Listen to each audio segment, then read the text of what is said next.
하나님의 말씀은 마태복음 18장 15절로 20절입니다.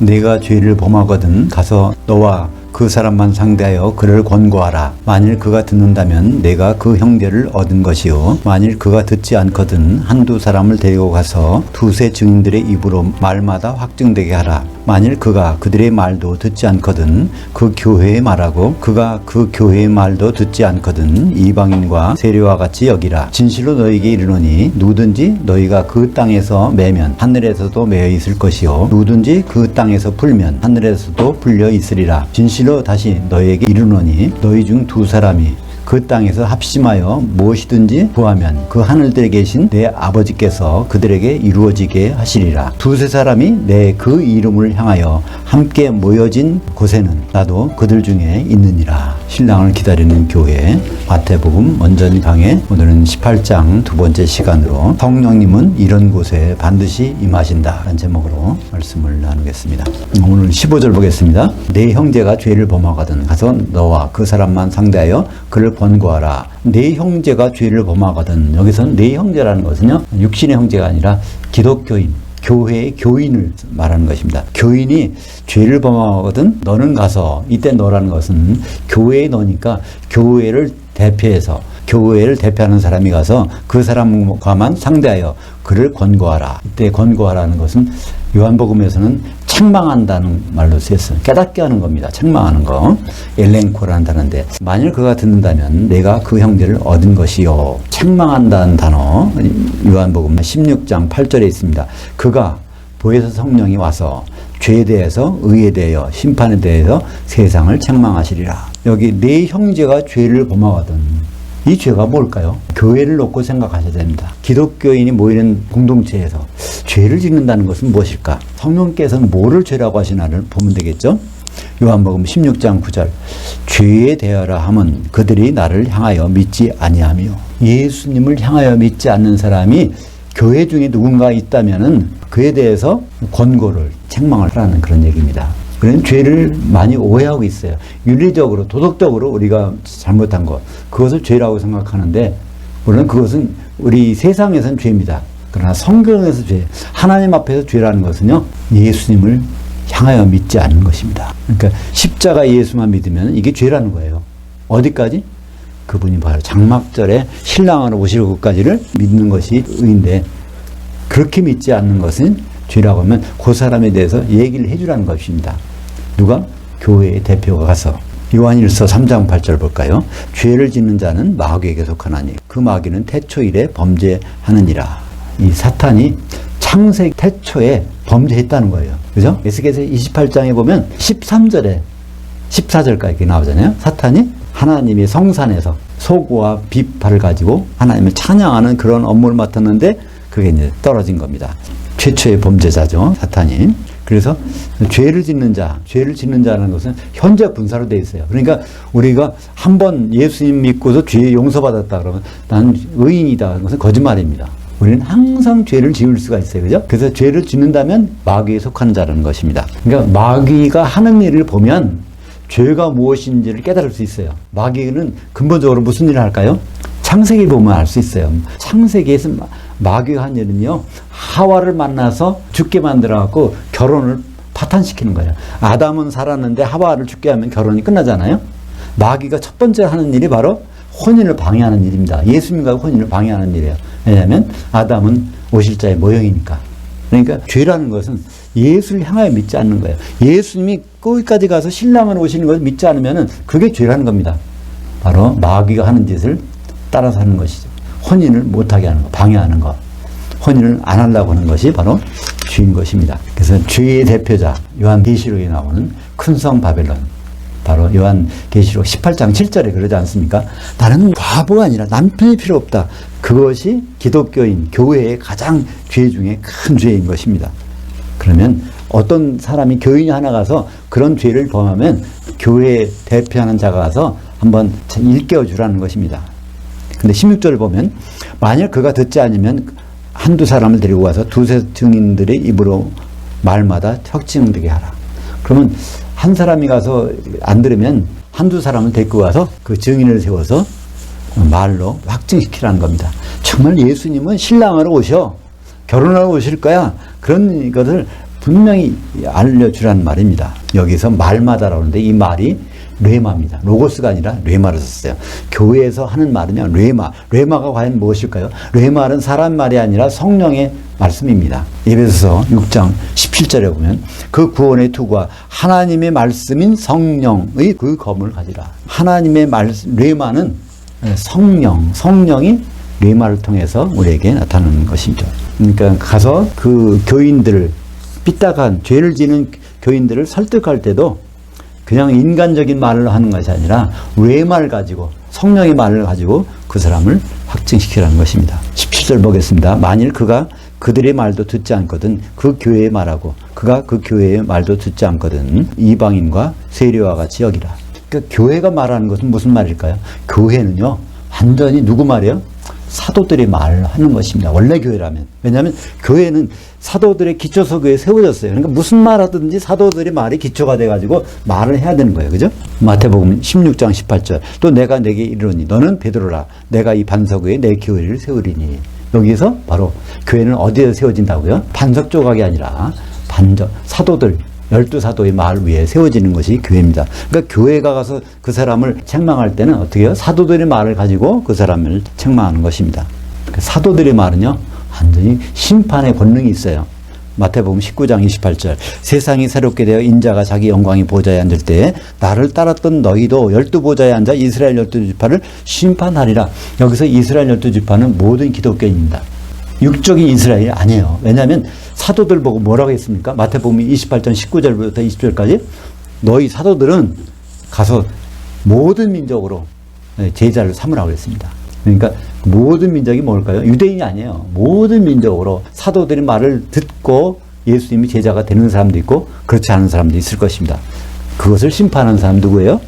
바로 사도들이 이스라엘 12지파를 심판하니까 여기서 이스라엘 12지파는 이 세상의 모든 민족인 것을 나타내고 있죠. 에베소서 2장 20절. 너희는 그 사도들 곧 선지자들이 기초서교에 세우심을 입은 자들이라. 그렇다면 여기서 교회의 말을 안 듣는다는 것은 이방인과 세리와 같은 여기라. 사도들이 말을 안 들으면 이방인과 세리와 같은 여기라. 이방인과 세리는 무엇을 상징할까요? 예수님이 마태복음 5장에서 이미 말씀하셨습니다. 마태복음 5장 46절. 너희가 너희를 사랑하는 자들만 사랑하면 무슨 상이 있으리요? 세리들도 이같이 아니하느냐? 또 너희가 너희 형제들에게만 무난하면 남들보다 더하는 것이 무엇이냐? 그 이방인들도 이같이 하지 아니하느냐? 예수님이 세리와 이방인들은 비기독교인들을 그렇게 나타내고 있는 것입니다. 교회의 말을 안 들으면 기독교인이 아니라는 거예요. 근데 교회의 말은 교회의 어떤 사람의 말이 아니라 사도들의 말을 안 들으면 그건 기독교인이 아니라는 것입니다. 18절 보겠습니다. 진실로 너희에게 이르노니 누구든지 너희가 그 땅에서 매면 하늘에서도 매 있을 것이요 누구든지 그 땅에서 풀면 하늘에서도 풀려 있으리라. 여기서 하늘과 하늘들을 구분하지 못하면 마태복음을 이해하는 것은 불가능합니다. 창세기부터 마찬가지예요. 창세기부터 요한계시록까지 하늘, 단수의 하늘과 쌍수의 하늘들을 구분하지 못하면 이해가 가지 않아요. 예수님 지금 어디 계실까요? 하늘에 누가 계시기 때문에 해결하실까요? 바로 이 말씀을 하신 분이 셋째 하늘에 올라가서 그렇게 하시겠다는 겁니다. 그죠? 요한복음 3장 13절. 그 하늘에서 내려온 자, 곧 인자 외에는 그 하늘에 올라간 자가 없느니라. 그러니까 셋째 하늘에는 사람의 몸으로 올라간 사람은 한 명도 없다는 것입니다. 물론 천사들이 있겠죠, 거기에. 요한계시록 보면 24장로가 있죠? 사도 요한이 처음에는 공중으로 끌려갔다가 사도행 요한계시록 4장 2절에 보면 셋째 하늘에 올라오라 해서 거기 갔는데 거기 보니까 24장로가 있어요. 그럼 그 24장로는 사람일까요? 아닐까요? 사람일 수가 없습니다. 왜냐하면 예수님 말씀에 의하면 요한복음 3장 13절에 인자 외에는 거기에 올라간 사람이 없어. 그러니까 24장로는 천사들이라는 걸 알 수 있죠. 신약의 12사도, 구약의 12지파 대표가 24명이 모여서 거기서 장로라고 하는데 그것은 말짱 거짓입니다. 그렇다면 셋째 하늘에는 예수님만 계실까요? 하나님 아버지 계십니다. 아버지는 무소부재하기 때문에 어디다 계세요? 어디나 계신데 하늘들에서 지금 일하고 계시니까 하늘들에 계신다는 거지 그 셋째 하늘에도 같이 계세요. 그 말씀이 어디 있을까요? 첫째, 예수님은 어디 계실까 확실히 보겠습니다. 히브리서 4장 14절. 그러므로 우리에게 큰 대제사장이 계시니 그 하늘들을 관통하시니 곧 그 하나님의 그 아들 예수시라 우리가 고백한 것을 굳게 잡을지어다. 여기에 하늘들을 뚫고 지나갔다는 표현이 있어요. 그렇다면 하늘들, 쌍수니까 두 개 하늘 건너편에 있는 하늘 무슨 하늘일까요? 그 셋째 하늘입니다. 셋째 하늘은 3층천이 아니에요. 왜 아닐까요? 층이 세 개 있어서 셋째 하늘이 아니라 하늘들 바깥에 있으니까 셋째 하늘이라는 거예요. 그러니까 보이는 하늘, 보이지 않는 하늘, 이 하늘들 바깥을 뚫고 지나가면 셋째 하늘. 그래서 어떤 분들은 3층천이라고 말하는데 그거는 잘못된 말입니다. 세 가지 층이 없단 말이에요. 히브리서 9장 24절 같이 볼까요? 그리스도께서는 참것의 그림자인 손으로 만든 그 성소들에 들어가지 아니하시고 바로 그 하늘에 들어가사 이제 우리를 위하여 그 하나님 앞에 나타나시고, 그래서 예수님이 반드시 그 단수의 하늘, 셋째 하늘에 가신 것은 아는데 거기서 누구 앞에 나타나셨어요? 하나님. 그러니까 하나님이 왜 하늘들에 계신데 왜 셋째 하늘에 계시다 그러지? 그것은 하나님 아버지는 무소부재하시기 때문에 거기도 계시고 여기도 계십니다.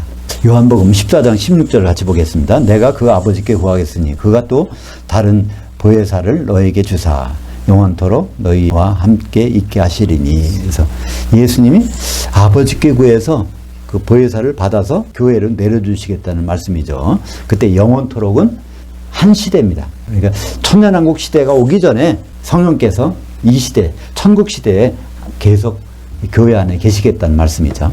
보혜사란 말은 헬라어로 파라클레토스. 파라클레토스라는 것은 옆에 불러내서 앉혔다는 뜻입니다. 파라는 옆이고요. 클레토스는 불러서 앉혔다. 법정 용어인데요. 변호사를 파라클레토스라고 합니다. 재판을 받는데 자신이 없어. 법 지식도 모르고 그럴 때는 변호사가 옆에 앉아 있으면 안심이 되지 않습니까? 그것을 파라클레토스인데 성령께서 우리에게 옆에 계셔서 우리가 뭘 해야 되는지, 우리가 뭐가 죄인지, 그렇죠? 성령께서 죄에 대해서, 의에 대해서, 심판에 대해서 책망해 주신다고 했잖아요. 변호사가 그걸 알려주는 거예요. 죄가 뭔지, 의가 뭔지, 심판이 뭔지 변호사가 알려주는데 그게 바로 파라클레토스이기 때문에 우리의 전담 변호사 성령께서. 근데 예수님이 이제 셋째 하늘 올라가셨어요. 근데 예수님도 또 다른 보혜사라고 했는데 이것이 뭐냐면 알로스라는 동질의 예수님과 질적인 면에서 똑같은 분이 성령님으로 오신다는 것입니다. 그러면 이방인과 세리와 같은 여기라. 지금 이제 보혜사가 이 땅에 계시고 그러면 셋째 하늘에도 거기 보혜사가 계신데, 그렇죠? 똑같은 분이니까. 그게 바로 요한일서 2장 1절 보면 보혜사가 나옵니다. 나의 자녀들아 내가 이것을 너희에게 쓰면 너희로 죄를 범하지 않게 하려 함이라. 만일 누가 죄를 범하여도 아버지 앞에서 우리에게 보혜사가 있으니 곧 의로우신 예수 그리스도라. 그러니까 보혜사는요 성령만 있는 것이 아니에요. 예수님도 지금 셋째 하늘에 가서 보혜사 노릇 하고 계시다는 거예요. 그래서 땅에서 교회에서 합심해서 하면, 땅에서 누군지 매면 셋째 하늘에서 그분이 보혜사로서 해결해 주신다는 것입니다. 그래서 마태복음 16장 19절로 가볼까요? 비슷한 말씀. 내가 천국 열쇠들을 내게 주리니 내가 그 땅에서 누구든지 매면 하늘들에서도 매여 있을 것이요 내가 그 땅에서 누구든지 풀면 그 하늘들에서도 풀려 있으리라. 여기에 하늘들은 위치가 다르죠. 우리가 있는 이곳이니까. 그렇다면 이 말이 뜻이 무엇일까? 이것은 갈라디아서에 가면은 비로소 알게 됩니다. 갈라디아서 2장 8절. 베드로에게 역사하사 그를 할례자들의 사도로 삼으시니가 또한 내게 역사하사 나를 이방인의 사도로 삼으셨느니라. 그렇다면 땅에 속한 자들은 바로 유대인 교인들, 기독교인들, 또 하늘들에 속한 자들은 이방인 기독교인들이라는 것을 마태복음 16장 28절, 갈라디아서 2장 8절 그걸 인수분해해 보면 공통으로 뭐가 나와요? 땅에 속한 자가 유대인, 할례받은 자들이고 하늘들에 속한 자는 바로 이방인들이고.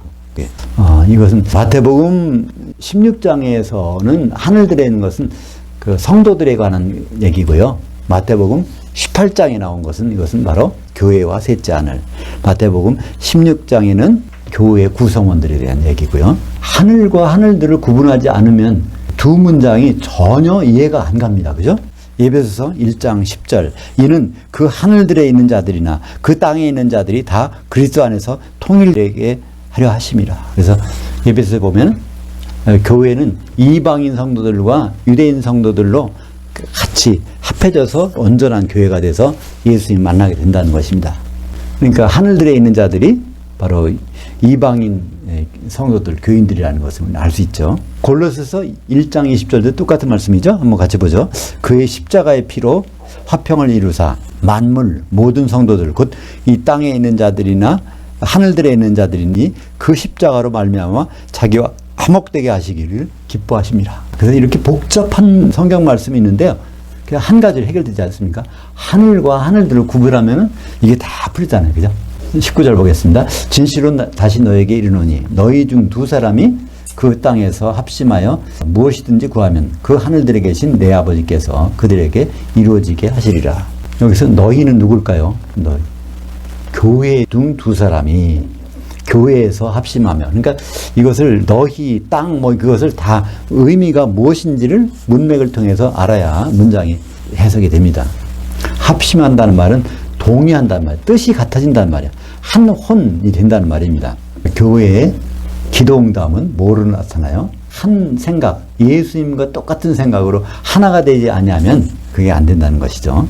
그럼 아버지는 하늘들에 계십니다. 마태복음 18장 10절 삼가 이 작은 자들 중 하나도 업신여기지 말라 너희에게 말하노니 그들의 천사들이 하늘들에서 그 하늘들에 계신 내 아버지 얼굴을 항상 배웁느니라. 여기서 쭉 너희라고 하는 것이 누군지를 알아야 돼요. 여기 누구죠? 사도들 보고 얘기하는 것입니다. 그죠? 예수님이 지금 실제 이 얘기를 하신 거예요. 그 앞에 있는 당사자들이 누굴까요? 사도들을 보고 하는 것입니다. 히브리서 1장 14절 모든 천사들은 섬기는 영들로서 구원받을 상속자들을 위하여 섬기라고 보내심이 아니냐. 그러니까 구원받을 사람 누구죠? 갓 거듭난 자, 이 작은 자. 오늘 메인절 보겠습니다. 20절 두세 사람이 내 그 이름을 향하여 함께 모여진 곳에는 나도 그들 중에 있느니라. 이게 바로 성령이 어디 계시는지를 나타내 줄 말씀이죠. 오늘 제목처럼 성령님은 반드시 이런 곳에 임하신다. 그러니까 혼자 열심히 산기도든 철학이든 이거 백날 해봤자 성령 받는 것은 불가능합니다. 왜냐하면 이런 말씀을 하셨기 때문에 예수님은 마태복음 18장 20절 이 말씀을 하셨기 때문에 이 말씀을 위반하는 일이 안 일어나요. 두세 사람이라고 돼 있지 않습니까? 한 명이 아니라. 근데 그것이 모이는 것이 아니라 모여진 것. 수동태예요. 수동태. 사람들이 나는 내가 가서 교회에 모여야지. 이게 아니라 하나님의 말씀에 순종해서 거기에서 모여지는 그 모임. 이게 사람끼리 모이는 게 아니라 그런 공동체를 구성하는 그런 모임이 있다면 거기에 반드시 예수님이 계시겠다는 것입니다. 근데 예수님은 지금 셋째 하늘에 계세요. 똑같은 동질의 보혜사가 바로 오셨잖아요. 그분이 바로 성령으로서 이런 곳에 계시다는 것입니다. 성령님은 적어도 두세 사람이 예수님을 이름을 향하여 모여지는 곳에 자기 개인적인 의지로 그곳에 가는 것이 아니라 하나님의 순종해서 말씀에 순종해서 거기에 모여지는 곳. 수동형 그죠? 모여지는. 요한복음 7장 38절 보겠습니다. 나를 향하여 믿는 자는 성경의 이름과 같이 그 배에서 생수의 강이 흘러나오리라 하시니. 이 말씀이 성경에 있나요? 어디 있어요? 이 성경이라는 것은 구약 성경입니다. 근데 이 말씀은 고린도전서 10장 4절에 보면 출애굽한 백성들이 목이 마르니까 반석을 쳐가서 물을 낸 거 있지 않습니까? 그 반석이 그리스도인데 반석이 쪼개지면 바로 피를 흘리면 그 보혜사가 오신다는 겁니다. 바로 성령을 나타내는 것이죠. 그 말씀을 성경의 이름과 같이 그 배에서 생수의 강이 흘러나오리라. 광야에서 반석에서 물이 나온 것처럼 그게 생수인데 그 생수가 성령이라는 것입니다. 그게 설명이 있잖아요. 뒤에 요한복음 7장 39절. 이는 그를 향하여 믿는 자들이 받을 성령을 가리켜 말씀하신 것이라. 예수께서 아직 영광을 받지 않으셨으므로 성령이 아직 그들에게 계시지 아니하시더라. 예수님은 언제 영광 받으세요? 결국 하늘 보좌에 가서 하나님으로 복귀하실 때 영광 받으시는 거잖아요. 하나님이신데 그걸 다 버려놓고 인간으로 오셨다가 다시 죽으시고 부활하셔서 하나님 자리로 복귀하시면 그게 영광 받으시는 거잖아요. 그래야 보혜사 성령을 보내주시니까. 요한복음 14장 26절 보혜사 곧 아버지께서 내 그 이름으로 보내실 성령. 그러니까 성령이면요 예수님의 이름으로 오신다고 그랬어요. 이것이 왜 중요할까요? 내 그 이름을 향하여 모여진 곳에는 나도 그들 중에 있느니라. 그러니까 예수님께서 성령으로 함께 하시는 것. 그 이름을 향하여 모여진 곳이 어딜까요? 이게 바로 교회입니다. 교회는 건물이 아니에요.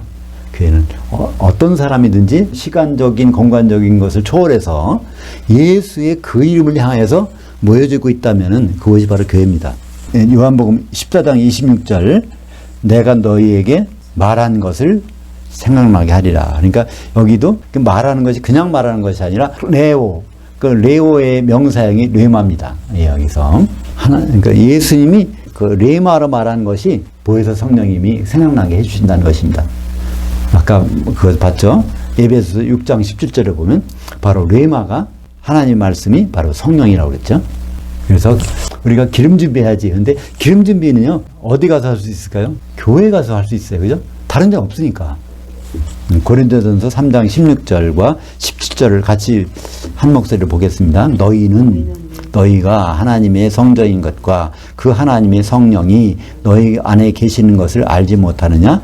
누구든지 그 하나님의 그 성전을 더럽히면 그 하나님이 그 사람을 멸하시리라. 그 하나님의 그 성전은 거룩하니 너희도 그러하니라. 여기에 그 하나님이 많이 나오는데요. 그 하나님이 바로 성령 하나님이십니다. 아버지 하나님이 여기 교회에 붙박이로 계신 분이 아니에요. 또 아들 하나님이 교회에 계신 분이 아닙니다. 지금은 셋째 안에 계시죠. 그래서 신약에서는 하나님이 단수인데 단수의 하나님이 어떤 하나님인지 아버지인지 아들인지 성령인지는 문장을 보고 가는데 교회에 누가 계세요? 바로 그 성령 하나님이 계신다는 것을 말씀해 주고 있습니다. 너희는 복수라니까요. 단수가 아니라. 그러니까 너희는 두세 사람이 모인 곳이야. 그곳에는 성령이 계시다는 것을 말씀하고 있습니다.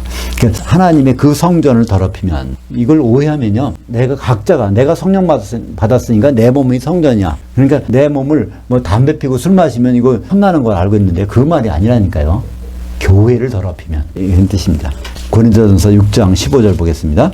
너희 그 몸들이 그리스도의 지체들인 줄을 알지 못하느냐? 내가 그리스도의 지체들을 떼어서 창녀의 지체들을 만들겠느냐? 결코 그럴 수 없느니라. 성경을 보실 때 특별히 몸이 단수인지 복수인지를 꼭 보셔야 돼요. 몸이 복수면 몸들이면은 성도들 개개인을 말하는 거고 몸이 단수이면은 교회를 나타내는 것입니다. 근데 우리말 번역에는 어떻게 됐을까요? 고린도전서 6장 15절에 너희 몸이라고 되어 있어요. 몸. 그러니까 참 잘못된 거죠. 몸들입니다. 고린도전서 6장 19절. 같은 6장 15절과 19절인 말씀인데 앞에 거는 몸들이고요. 뒤에 거는 몸입니다. 근데 우리말 성경에는요. 영어 성경도 마찬가지예요. 그걸 구분 안 해요. 그러니까 영어 성경을 보나 개역 성경을 보나 킹제임스를 보나 똑같이 오해하게 돼 있습니다. 구분을 안 하니까. 고린도전서 6장 19절 너희 몸은 이게 단수입니다. 너희들이 성도들이 이루고 있는 한 몸, 그게 교회죠. 너희가 하나님께로부터 소유한 바 너희 가운데 계신 교회 가운데 계신 성령의 성전인 줄 알지 못하느냐. 너희 가운데 우리 가운데 누가 계세요? 성령이 계신 거예요. 그죠? 너희는 너희 자신들이 것이 아니라. 오늘 제목 성령님은 이런 곳에 반드시 임하신다. 성령을 받고 싶으세요? 성령이 목마르세요? 그러면 이렇게 만들면 됩니다. 나 혼자는 안 돼. 어느 분하고 전화로 하시든 문자로 하시든 또 그냥 기도로 하시든 서로 교통하시면 성령의 충만함이 있을 것입니다. 기도하겠습니다. 하나님 아버지, 우리는 성령을 충만하기를 원하는데 그 방법을 알면서도 잊어버릴 때가 있었습니다. 그러나 두세 사람이 예수 이름을 향하여 모여진 곳에는 교회에는 반드시 계신다고 하셨사오니 우리가 항상 성령 충만한 환경을 만들어 가도록 인도하여 주시옵소서. 예수님 이름으로 기도합니다. 아멘.